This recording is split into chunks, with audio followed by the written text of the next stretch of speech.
Chapter 5. Where is John Smith? In the winter of 1608, the English in Jamestown were hungry again. So John Smith went to Werowocomoco and asked Powhatan for corn. He took many beautiful glass beads with him because the Indians loved these things. But Powhatan wanted more than beads. "You can have corn," he said, "but you must build one of your big English houses for me, with windows of glass, and you must give me some guns." "A house, yes," said Smith. "Tomorrow my men can bring things from Jamestown and begin to build a house for you. But guns? No. Friends do not need guns." Powhatan smiled, but he was angry, very angry. "Yes, we are friends," he said. "Tonight you must stay here and eat with us. Tomorrow you can have your corn." That night, Pocahontas came to John Smith. She was afraid. "My father is angry," she said. "He wants to kill you and all your men. You must be careful." John Smith took her hands. "What a good friend you are, Pocahontas," he said. "How can I thank you?" Pocahontas looked into his blue eyes. "You are my king," she said quietly. "My king, now and always." So Smith and his men carried their guns all the time, and they watched very carefully. The next morning, Opechancanough and his women came with the corn. "There is your corn," Opechancanough said. "Now, give us your guns." He smiled. "Look behind you." Smith looked, and 700 Indians came out of the forest with bows and arrows. "How can 10 men fight 700? In a second, John Smith had his hand in Opechancanoug's hair and his gun in Opechancanoug's face. "My gun can kill you," he said angrily, "before an arrow can get to me." He looked at Opechancanoug's men. "Do you want Opechancanough to die?" he called. The Indians were afraid of John Smith. To them, he was a king, and it is not easy to kill a king. They put down their bows and arrows and went away into the forest. Opechancanough, too, was afraid. His women put the corn in Smith's boat, and Smith and his men went back down the river to Jamestown. Powhatan and Opechancanough were angry. "We don't want these Englishmen in our country," Powhatan said. "We must kill them all." "No, father," said Pocahontas. "We must learn to be friends with the English. John Smith says—" "Be quiet," Powhatan said. "John Smith is our enemy. Stay away from him.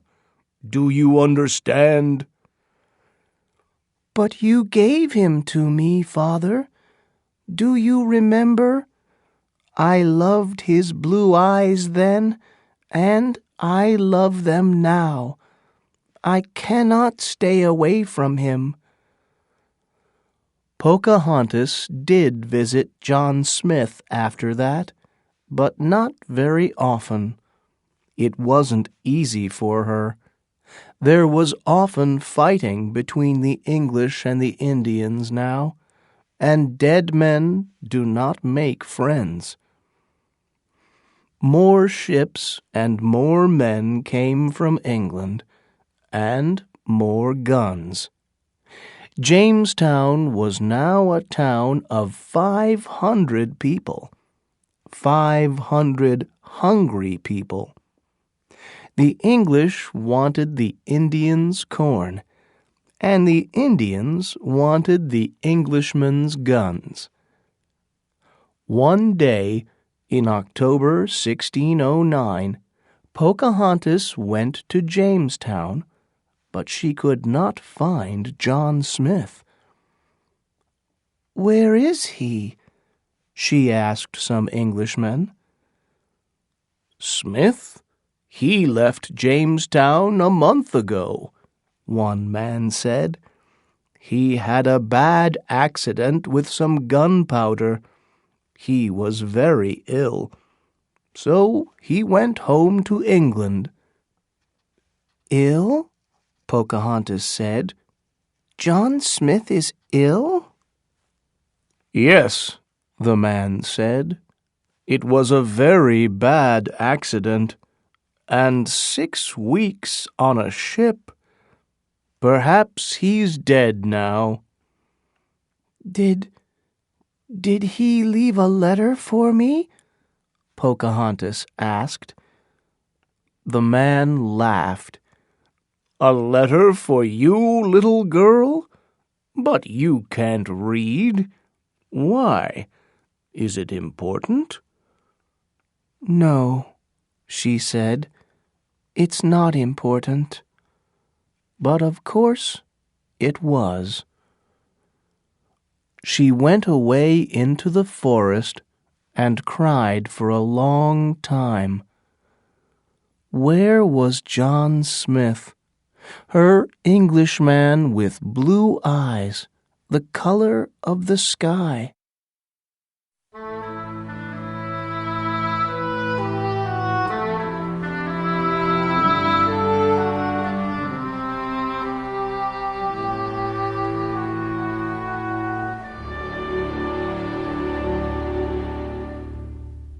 Chapter 6. A Husband for Pocahontas.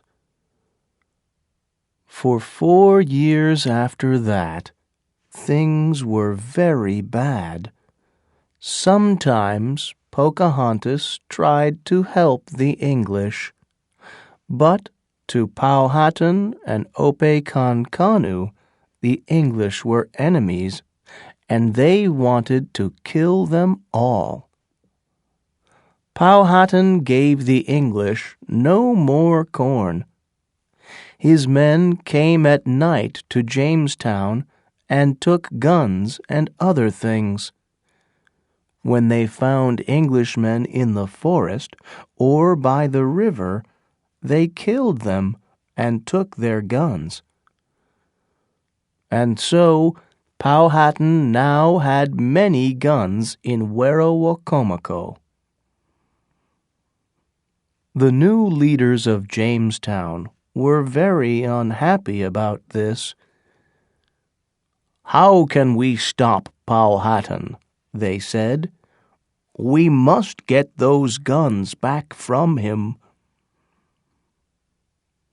"We need to take a hostage," said a man called Samuel Argall, "one of the chiefs, or somebody important from Powhatan's family.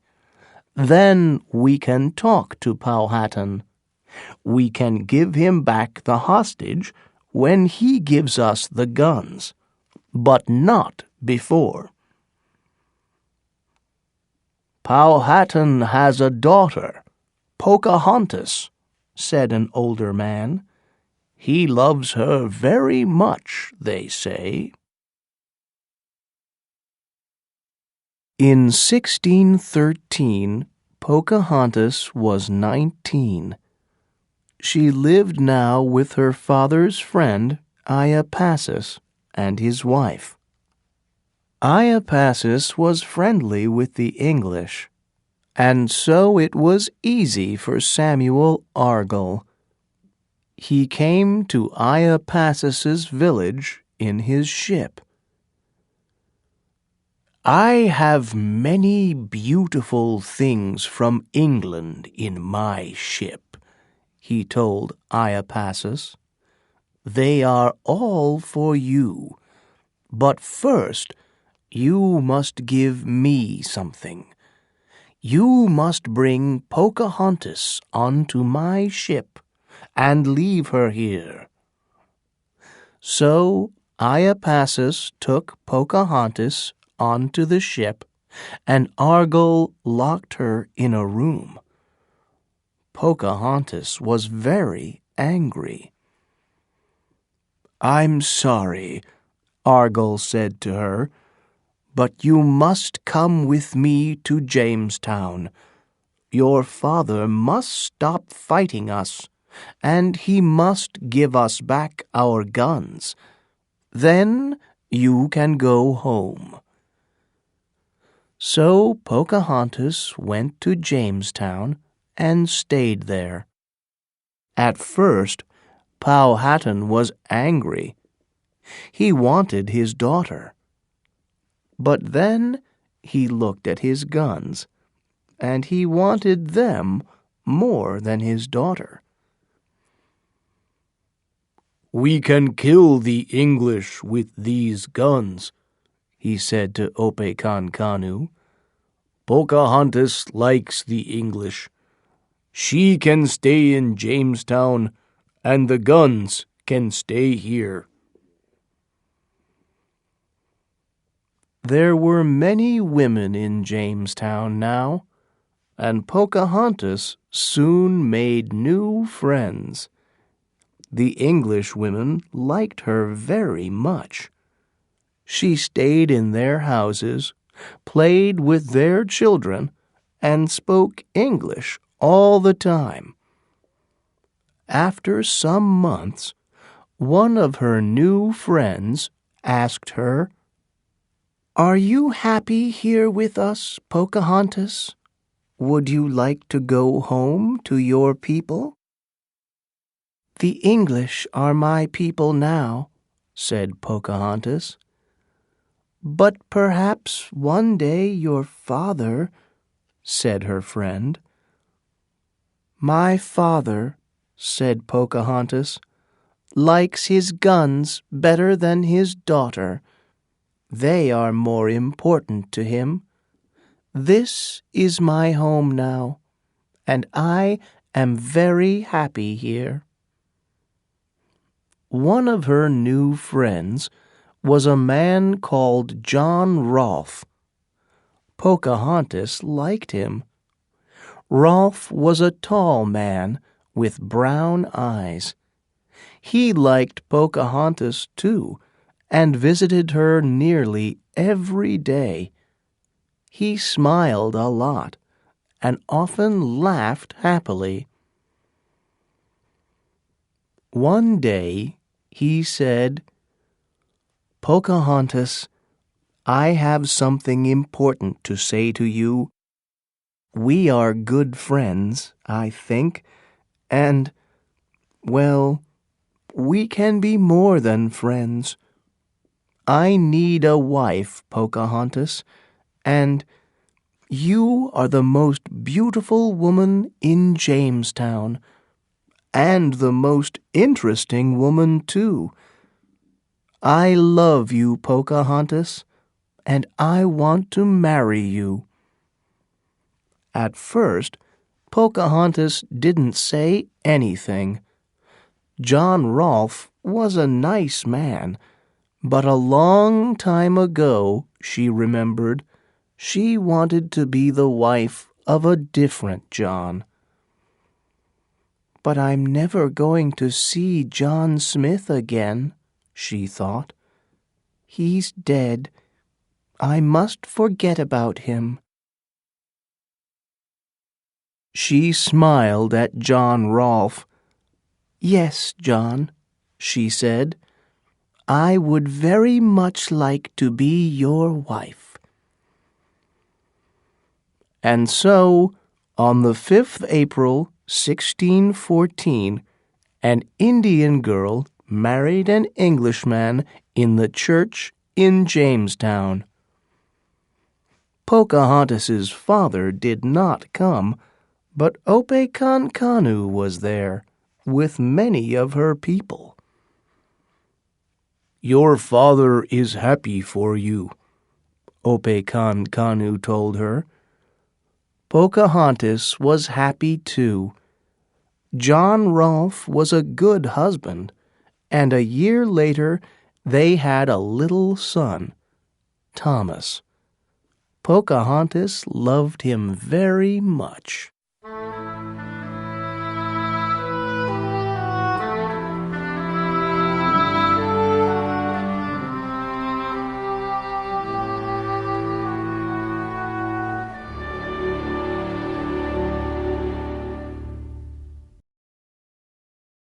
Chapter 7.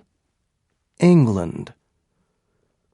In 1616, Pocahontas, John Rolfe, and their son went to England. 10 of her people came too. After 7 weeks on the ship, they arrived in London. "How big London is," Pocahontas said. "There are hundreds of houses here, and thousands of people." London was very noisy and exciting. Pocahontas was interested in everything. She went into the shops and looked at the food and the dresses and the books. She went up and down the River Thames in a boat and saw the big houses of rich people. Every day she saw something new and wonderful. But London was very dirty, too, because there were so many people. The river was dirty, and the water was bad. 2 of Pocahontas's people were ill and died. But Pocahontas was happy and excited. Every day she visited big houses and talked to rich and important people. Everybody in London wanted to meet her, to talk to her, to be her friend. The King and Queen of England heard about John Rolfe's wife, the Indian girl from Virginia, and they wanted to meet her too. So one day, Pocahontas went to visit King James and Queen Anne. They asked her about her father, Powhatan. "My father is the king of the Algonquin people," she said. "He has many men and villages, but our country is quieter than England. Our people understand the forest and the animals and the rivers. You can learn from us, and we can learn from you too. We must be friends." "Of course we must," King James said. "Jamestown has my name, so I'm very interested in it." They talked for some time, and then his wife, Queen Anne, said, "I have a letter about you, Pocahontas. It's from a man called John Smith. He was your friend, he says, when you were a little girl. Is that true?" For a second or two, Pocahontas could not speak. Then she said, "A letter from John Smith? But he's dead." Queen Anne smiled. "Dead? No, he's here in England. Look, here is the letter." The Queen looked at Pocahontas. "What's the matter, my dear? Are you ill?" No, I'm all right. I'm very happy." But that night, Pocahontas could not sleep. She was very excited. John Smith was not dead. He was alive and in England. But where? 2 days later, John Smith came to see her. He was older, of course, but she remembered him. A little man, not tall, but interesting, exciting, alive. He smiled at her with those beautiful blue eyes. "Hello, Pocahontas," he said. "Do you remember me?" How could she forget him? She looked at him, but said nothing. John Rolfe watched them. "It's John Smith, my dear," he said. "Are you happy to see him?" But Pocahontas was not happy. "No," she said. "I'm sorry. No." She looked out of the window at nothing. She couldn't look at John Smith. John Rolfe went out, and Smith waited. After a minute, he said, "You are a wife now, and a mother." "Yes." Pocahontas looked at him and tried to smile. "Do I look different?" he asked. "I'm older, I know." "No, you don't look different," she said. "But why did you go away from Virginia?" "I had an accident," he said. "I was very ill. So I came back to England, and after 2 years I got better." "In Jamestown, they told me you were dead." "Dead? No, not me." "But you didn't tell me. You didn't write me a letter. Not one letter in 8 years, John Smith." "But you were a child, Pocahontas. You couldn't read." "Well, I can read now," she said angrily. "Perhaps I was a child, John Smith, but my father gave you to me that day in my father's village long ago. Do you remember? That day was the beginning of my love for you." He looked at her sadly with those beautiful blue eyes, and she was a child again. She remembered everything. "You didn't love me," she said. "You never loved me." "I don't know about love," he said slowly. "You are the daughter of a king, Pocahontas, and I'm not rich or important. I never had a wife. Perhaps I don't understand women. And you were a child, Pocahontas." "I was a child, but I loved you, and you went away," she said. "For 8 years I heard nothing from you." For a long time he said nothing. Then he said, "I'm sorry, Pocahontas. I was wrong." "I loved you so much," she said sadly. Then the door opened, and her little son Thomas came in. "But now I have a son and a husband," she said, "and they love me. You and I cannot be friends. Goodbye, John Smith."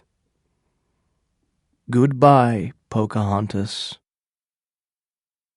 He looked at her for a minute and then walked out of the door. She never saw him again. 6 months later, John Rolfe said, "We must go back to Virginia, my dear. My work is waiting for me there. And you need the warm sun of Virginia, too." It was true. Pocahontas was now ill, and the cold rain of the English winter was not good for her. But she said nothing and got ready to leave. The ship went down the river from London to a town called Gravesend, near the sea. But when they got there, Pocahontas was very ill, and she could not move. John Rolfe sat by his wife's bed and watched her face sadly. She smiled at him. "Goodbye, John. I am going home.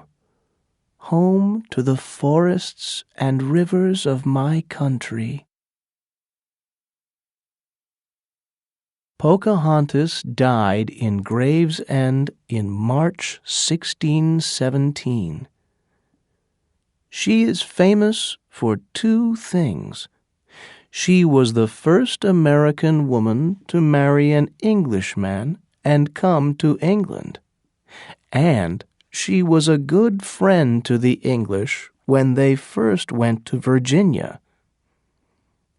Her husband, John Rolfe, went back to Virginia and married an Englishwoman there. He died in Virginia in 1622. Pocahontas's son, Thomas, lived with the Rolfe family in England when he was a child, but in 1635 he went to live in Virginia. John Smith did not leave England again. He wrote many interesting books about America, and he wrote about Pocahontas in those books. He lived until 1631, but he never had a wife.